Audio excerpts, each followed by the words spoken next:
이제 고혈압과 관련된 영양인자는 달맞이꽃 종자유. 이것도 아마 여러분들이 먹는 식품으로 이렇게 캡슐로 돼서 많이 판매하고 있는 걸로 제가 알고 있어요. 그래서 달맞이꽃 종자유는 우리가 아로마에서도 우리가 그 마사지 할 때 캐리어 오일로도 쓰고 있고 또 먹는 제품으로도 캡슐로 나와 있어요. 그래서 캡슐로 이렇게 안에 들어있는 건데 우리가 보통 그 먹는 걸 사가지고 그걸 바르기도 하셔도 되거든요. 먹는 걸로도 나와 있습니다. 그래서 이게 우리가 여기 보면 혈관을 확장하거나 피떡이 생기는 것을 막아주는 역할을 하고 있고요. 그 다음에 EPA는 요즘은 오메가3 있잖아요. 생선기름. 이런 것들이 우리가 아까 피떡이 생기는 걸 막아주는 역할을 하는 게 EPA이고요. 자, 그 다음에 화수분, 이제 화분, 비폴렌이라고 그래가지고 이 화분이 뭐냐면 이제 벌이 자기 그 집을 만들 때 꽃가루하고 침하고 꿀을 반죽해서 만든 것을 화분이라고 하는데 비폴렌이라고 해서 요즘에 이 화장품도 나와 있는 게 있더라고요. 그래서 요 성분을 이렇게 약간 노란 꽃가루처럼 해서 이게 기능성 식품으로도 판매가 되고 있어요. 건강식품으로도 판매가 되고 있거든요. 저는 좀 먹어봤는데 뭐 맛은 뭔지 모르겠어요. 맛은 뭔지 모르겠는데 하여튼 화분을 해서 이게 먹는 식품으로 판매하고 있는데 이게 여기 안에 들어있는 성분이 보면 41가지의 그 미네랄 성분들이 쇠고기보다 단백질이 50% 단백질하고 비타민 B 그다음에 로얄 젤리 성분이 있고요. 여기 있는 루신이라는 성분이 모세혈관을 튼튼하게 해준다고 합니다. 여러분들이 그 모세혈관은 뭐예요? 이 말초에 있는 작은 혈관들 있잖아요. 이런 것들 튼튼하게 해준다고 하고 있고 또 여기에 있는 그 나트륨을 배출해주는 칼륨하고 구리가 많이 들어있어서 혈압을 떨어뜨리는 데도 도움이 된다고 합니다. 화분. 그래서 어른들은 아마 많이 드시고 계시는 걸로 알고 있어요. 화분. 그다음에 칼슘. 자, 칼슘이 결핍되면 우리 아까 제가 신장에서 레닌이라는 성분이 많다고 얘기했는데 이 레닌이라는 성분이 합성이 증가되면서 혈압이 상승시키는 역할을 한단 말이에요. 그래서 여러분들이 칼슘이 적정량을 갖고 있어야지만 혈압을 떨어뜨리는 역할을 할 수 있다 이렇게 얘기를 하고 있습니다. 그래서 칼슘도 보충해 주셔야 되고요. 그다음에 칼륨도 보충해 주셔야 되겠죠. 칼륨.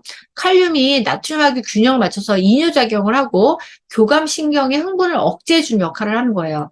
그래서 그리고 레닌의 분비를 감소시켜서 혈압을 떨어뜨리는 역할을 하기 때문에 아까 제가 그 식이섬유나 과일 야채에 많고 그 바나나에 많다고 말씀을 주셨어요. 칼륨. 자, 그다음에 마그네슘은요.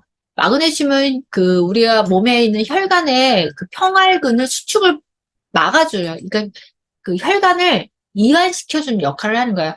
근육이 막 수축되는 것을 이완해주는 역할을 하는 게 마그네슘입니다. 그래서 마그네슘도 혈관 확장제로 작용을 하고 있고요. 그 다음에 오메가3, 생선류 이런 것들도 도움이 됩니다.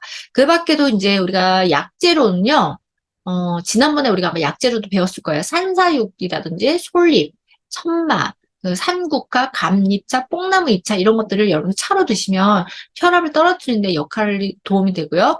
그 다음에 바라 메밀가루도 이 루틴이라는 성분이 혈압을 떨어뜨리는 역할을 하고 있고요. 그 다음에 이제 푸른 대나무가 지금 대나무 잎을 중간을 잘라서 태우면 진이 나온대요.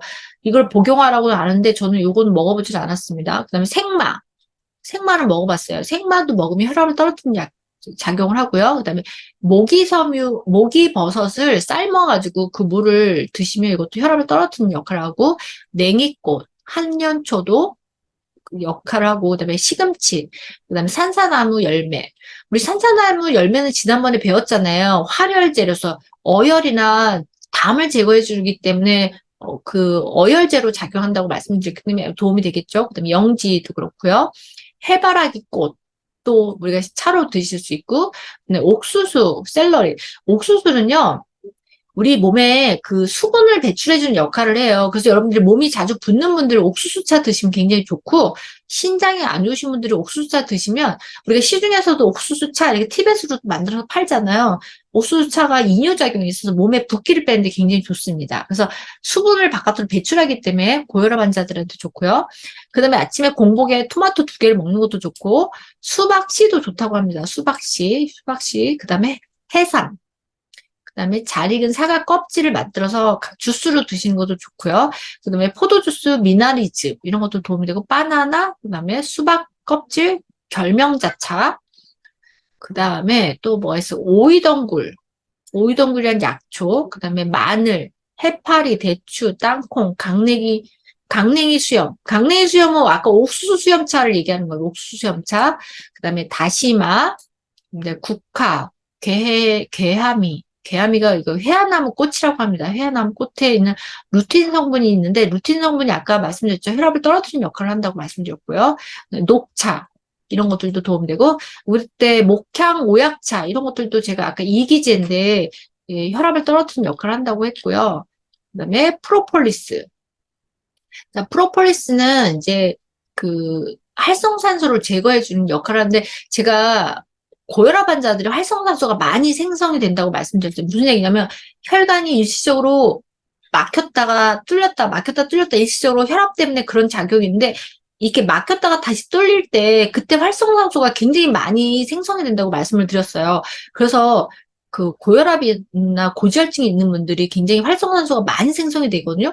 그렇기 때문에 제가 아까 코엔자임 큐텐도 드셔야 되고 그리고 이런 프로폴리스 같은 것들이 노화나 활성산소를 제거해주는 역할을 한다고 말씀드렸습니다.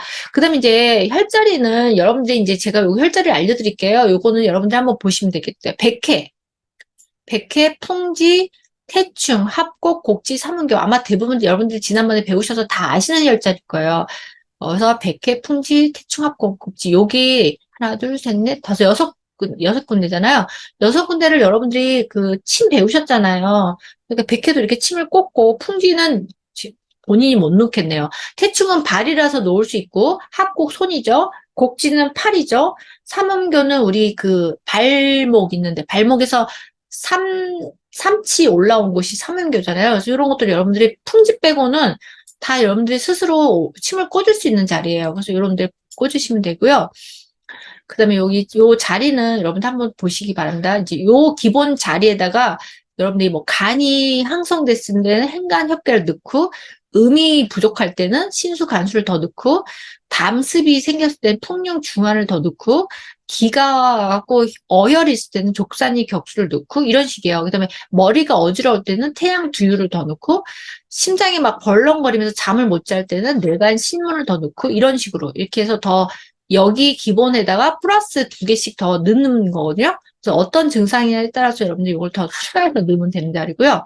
자, 뜸을 볼게요. 뜸은 제가 그 김남수 할아버지가 무극 보양뜸이라고 해서 오래된 병에는 침보다 뜸이 우선이다. 그러니까 우리가 보법을 먼저 하고 그다음에 아마 사법을 해야 된다. 그런데 대부분 뜸이나 약은 보법이고 침은 사법이라고 말씀을 드렸어요. 물론 침에서도 우리 침의 방향에 따라서 보법, 사법을 할 수 있지만 침의 전반적으로 침 자체가 대부분 사법이기 때문에 우리가 오래된 환자들 있잖아요. 오래된 침상에 오래 누워 있고 기가 너무 약하신 분들은 먼저 보법을 하시고 나서 사법으로 건너가는 게 좋거든요. 그래서 뜸을 먼저 하시고 침을 놓는 게 좋은데 곡지 여러분 다 아시는 혈자리죠. 족삼리, 중안, 기해, 간원, 그다음에 백회, 폐유, 고왕 이런 기본방 이런 자리가 기본방이어서 이런 자리에다가 여러분들이 만약에 이런 자리가 혈압이 있으시면 이런 자리도 또 추가해서 여기도 뜸을 다 놓을 수 있는 자리입니다.